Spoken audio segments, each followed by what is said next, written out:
rin tayo para hindi sayang ating paglalakad. Yun, guna, sakto. Yan ang highway dito. Walang ganong traffic. Malaki ito. Hanggang 6th floor. Hanggang 6th floor yan, malaki. Yan, pagkita ko sa inyo. Kupang fulfillment services, warehouse ng Kupang. Napakalaki. So doon tayo nang galing sa A-Mart. Stoplight pa. Wala namang sasakyan. Walang sasakyan na ano. Pero mayroon kasing stoplight. Nagkalat ang camera dito. Iwas na rin. Iwas aksidente. Meron din silang ano, UTS ang tawag niyan eh. Yung maliit na boom, UTS. Oh, let's go na pala. I forgot the meaning of UTS. This technology, UTS. I forgot the meaning. We have meaning. Ba, meron ding ano, tubig oh. Ano kaya to? Bukas kaya yung tubig na yan? Makialam tayo. Tapos magkulong tayo dito. Sarado siya. Kailangan bang buksan niyang puti? Nangialam pa tayo dito. Kalimero talaga ang Pinoy. Mahilig magbuting-ting. Hindi naman lahat. Siguro ano to, elevator pala yan. Elevator. Tatlong elevator. Yan yung sa gilid, mga LED lights yan kasi parking ito. Parking ng mga bike. Kasi hindi naman pwedeng kotse diyan. Talagang ano lang siya, bakanting lote lang siya. Meron namang talian ng bike andun oh. Pero ito malaking espasyo. Malaking espasyo. Hindi naman makakapasok ang kotse diyan. Talagang ano lang, bakanting ano lang siya. Bakanting lote lang. Yan oh, may bike oh. Diyan tinatali yung bike yan oh. Sakyan po kaya yung bike na yan. May lang. Ito yung waiting area ng bus stop. Meron siyang upuan. Yan, meron na namang fire hydrant.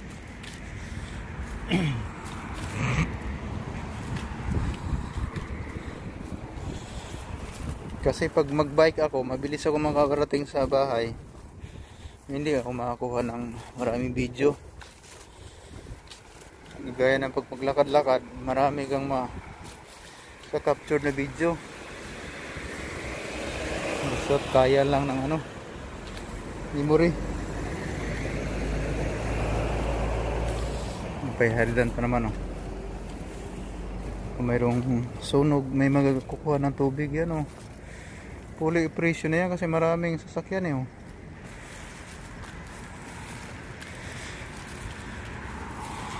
Maraming sasakyan. Nangalay na ako. Sige, lakad lang. Lakad lang, Jer. Agoy. Dito tayo.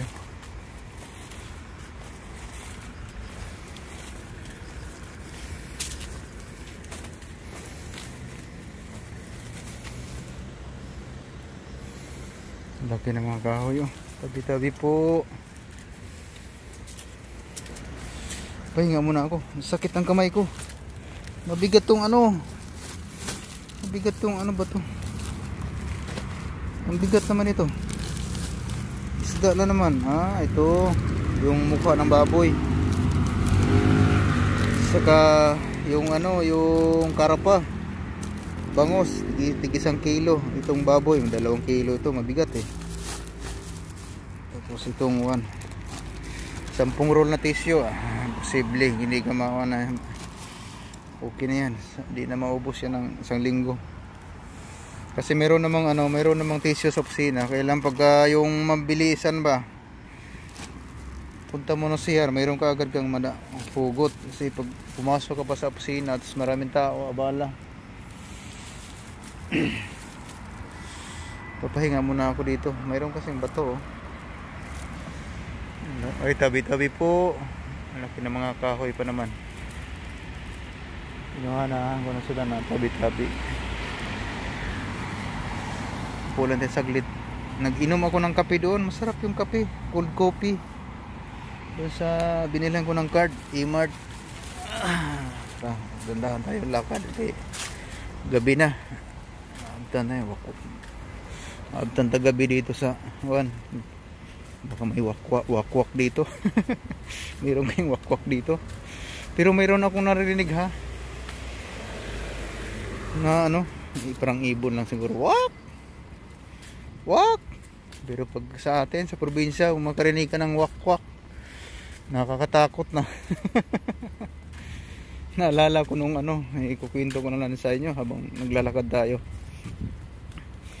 Nung high school, 3rd year high school yata kami nun. Kasama na sa di ba? City, ang 3rd year high school.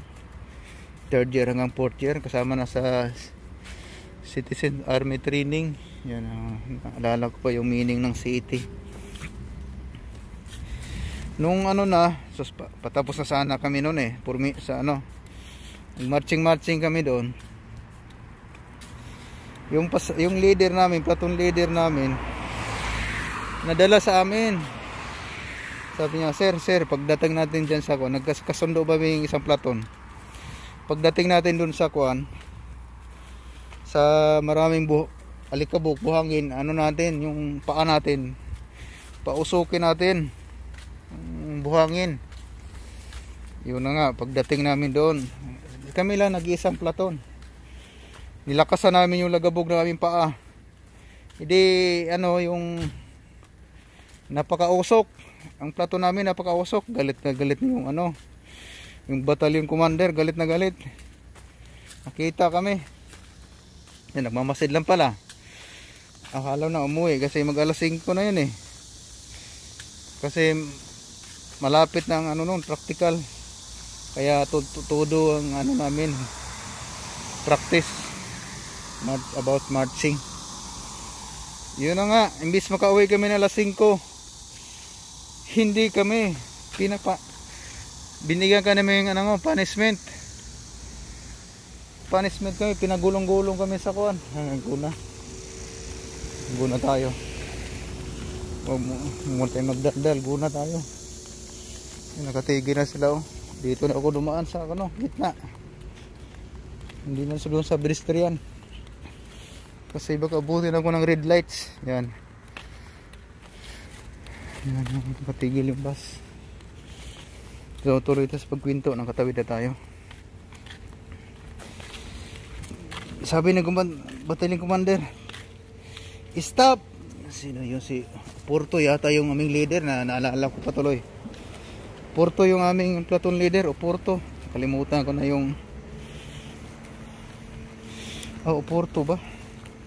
Porto pala yung battalion commander. Tapos yung platoon leader namin, kalimutan ko na. Mataba. Patricio pala. Yan, si Patricio. Kalimutan ko yung pangalan ni Patricio, leader namin. Platoon leader. Sabi niya, sabi ng commander,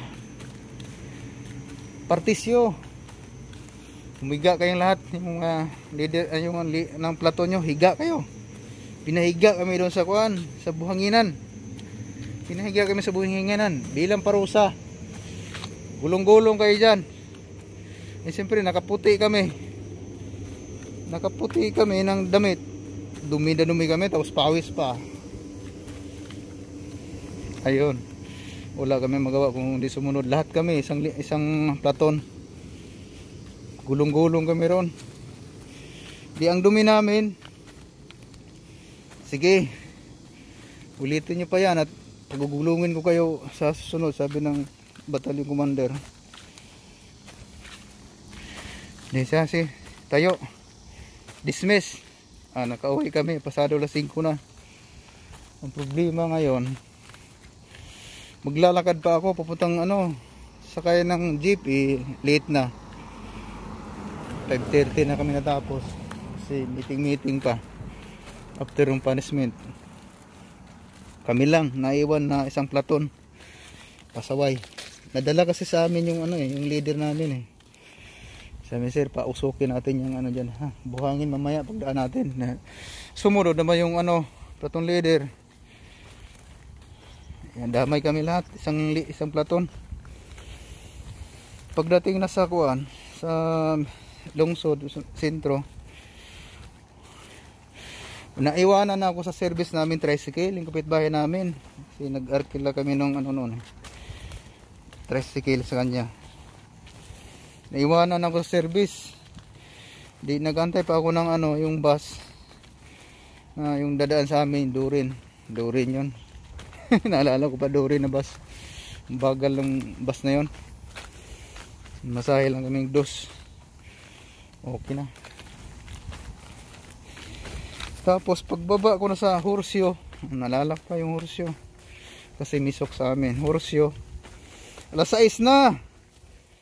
Sabi ko, patay. Yung alas 6 na yun, na madilim na. Tapos maglalakad pa ako ng ng 30 minutes from highway to sa aming baryo. 30 minutes o 25 minutes, yan. Ito na, gabi na. Paglugsong ko sa sa baba, sapa, madilim, maraming kakahuyan. Ayun, doon na ako, winakwak ako. And guys, hanggang dito na lang ang aking kwento. At iisatago ka na ang cellphone, nangalay na ako. Maraming salamat sa inyong walang sabang pagsuporta sa aming mga simpleng video. Mag-ingat po tayong lahat. Bye bye. God bless to everyone.